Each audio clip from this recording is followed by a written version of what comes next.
Iran strikes terror outfit Jaish al-Adl in Pakistan. Pakistan expresses anger, pulls out envoy from Tehran. Pakistan has decided to recall its ambassador from Iran and that the Iranian ambassador to Pakistan may not return for the time being. Islamabad tells WION Pakistan has the right to respond. Iran Defense Minister says no limits to its security. How will Pakistan respond now? Can Iran afford to open another front?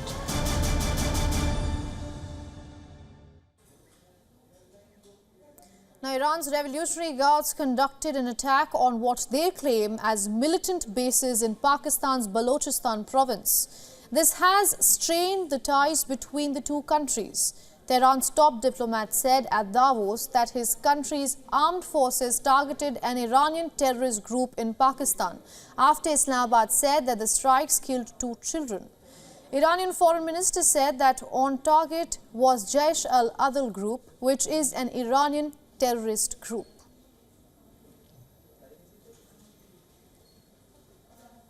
Iranian defense minister also defended the latest strikes. He said, and I quote, "It does not matter to us. We will react from any area that threatens Iran," unquote.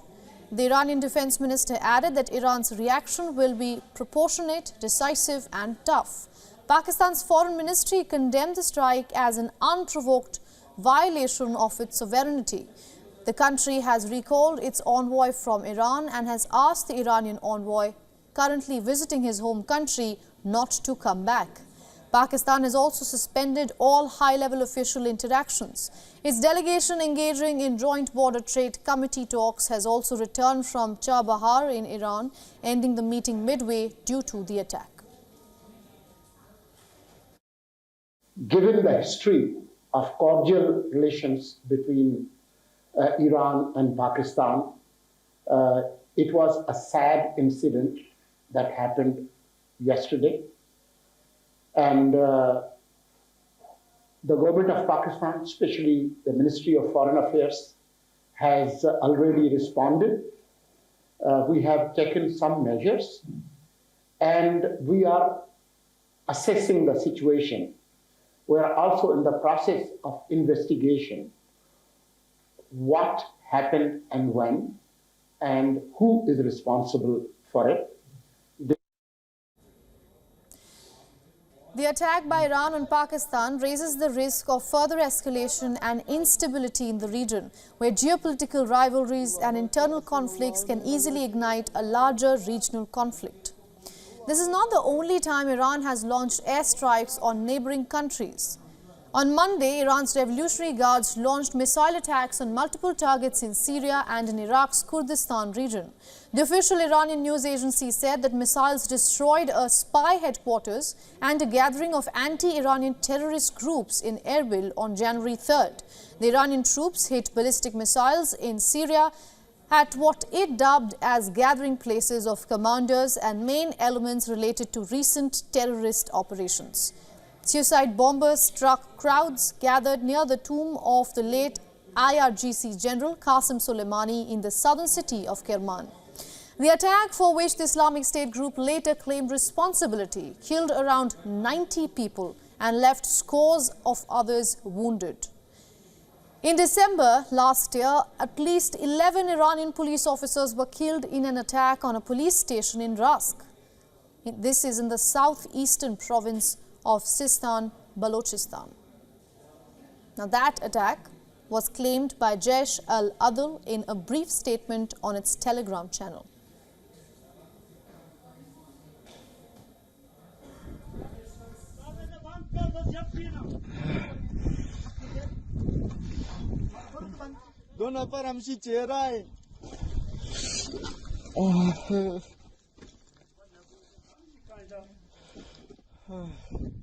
استغفر الله لا اله الا الله الله اكبر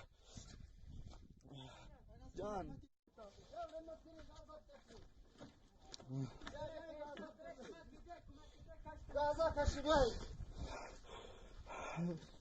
الله اكبر حسبنا الله ونعم الوكيل الله اكبر اللهم ثبت Allahu Akbar. Allahu Akbar. Walillahi alhamd. دو نفر شی چهره اینا.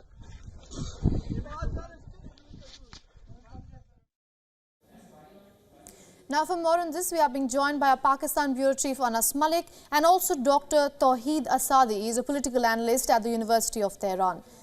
Welcome to the broadcast, both of you. Anas, let's start with you. Islamabad has done three things today. First, it says that it reserves the right to respond to Iran. Second, it recalled its ambassador from Iran. And third, asked the Iranian ambassador to not come back. Should one expect any more actions against Iran? Prima facie, yes. The answer to the question is yes. Pakistan's actions seemingly do not seem to end over here. The ambassador in Tehran is returning tonight. In fact, he is currently en route to the airport, from where he will be boarding for Doha and onwards to Islamabad, where he will be arriving later in the morning. We would be looking at some kinetic operation in all likelihood for two reasons. There's a lot of public pressure, and secondly, whatever that has happened is unprecedented. Pakistan did not see it coming, despite the fact that there have been clarifications that have been put out from the Iranian side. There is a visible anger both in the political and the military leadership, and as a consequence of which we might be seeing some sort of a reaction. What exactly? I think the answer to that would be known in time to come. But certainly so, because the indication to that has been put clear by the Pakistani Ministry of Foreign Affairs in its repetitive statement that the consequence of these actions are solely the sole responsible is Tehran for whatever Pakistan will be doing. Ananya? All right.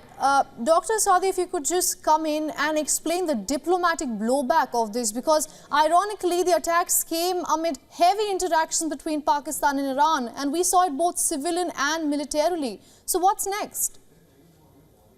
Well, regarding the attacks, first and foremost, it has been repeatedly said by the Iranian officials that the target was the base of a militant terrorist group that are originally Iranian. So the target is absolutely terrorist in nature.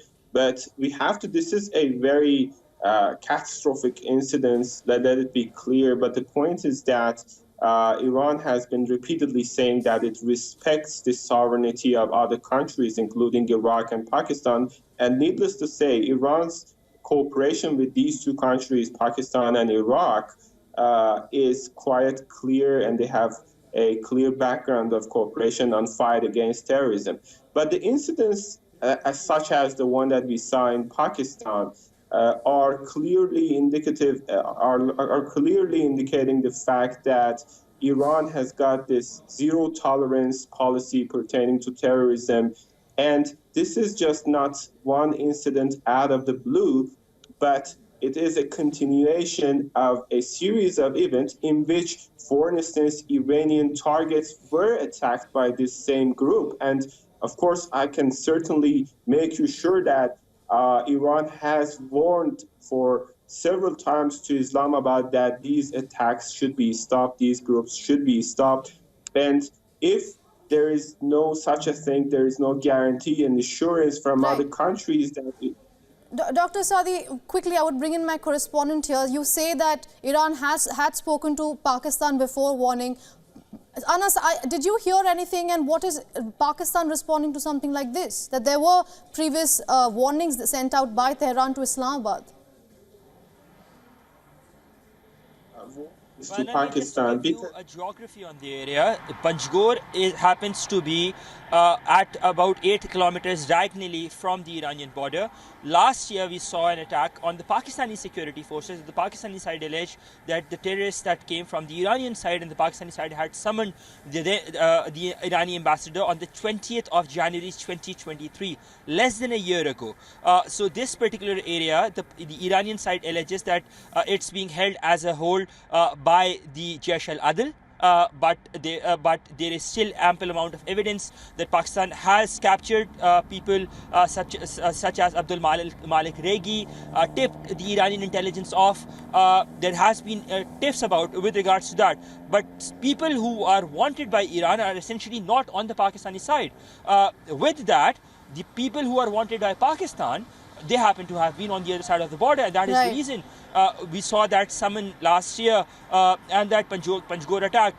Just 48 hours before these attacks took place, Hassan Kazmi Qumi, the Iranian president's special envoy for Afghanistan, was in Islamabad. He met his counterparts and he was seeking assurance and support from Islamabad to counter Afghanistan vis-a-vis the Kirman attacks. So these attacks definitely did come as a surprise for Islamabad.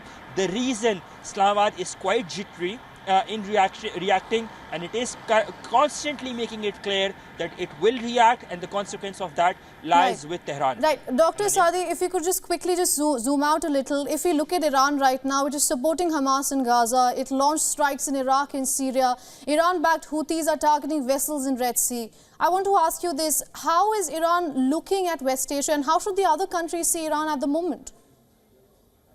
Well, I think the first point that I need to raise is not related to Iran, but is related to Israel.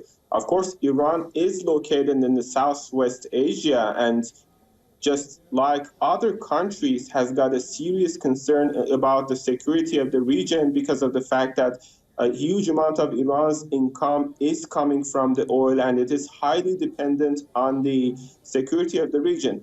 And I think if you take a look at the courses of action that the Israelis are taking, you can understand easily the course of action that Iran is taking. First of all, let's say what we saw in Gaza is a response to a long occupation by the Israelis until the present day. And Iran always says that it supports the resistant front because of its fundamental belief in the foreign policy. And when Israelis faced with a failure in this war, they try to expand, they try to broaden the scope of the war. For instance, they assassinated Iranian top military advisor in Damascus, which was there with the green light of the Syrian legitimate government. They also assassinated one of the Hamas, one sentence if I may, Hamas leaders in Beirut. So they had this cyber attacks inside Iran. These also are showing that they're trying to broaden the scope, even by supporting some proxies, some terrorist groups to conduct attacks against Iran. We cannot, under any circumstance, expect Iran to keep silent and indifference when it comes to such national security threats. All right, Dr. Saadi, I'm completely out of time, but thank you so much for getting us all those insights. And also, Anas, our correspondent in Islamabad, thank you both of you for joining us here on Fine Print.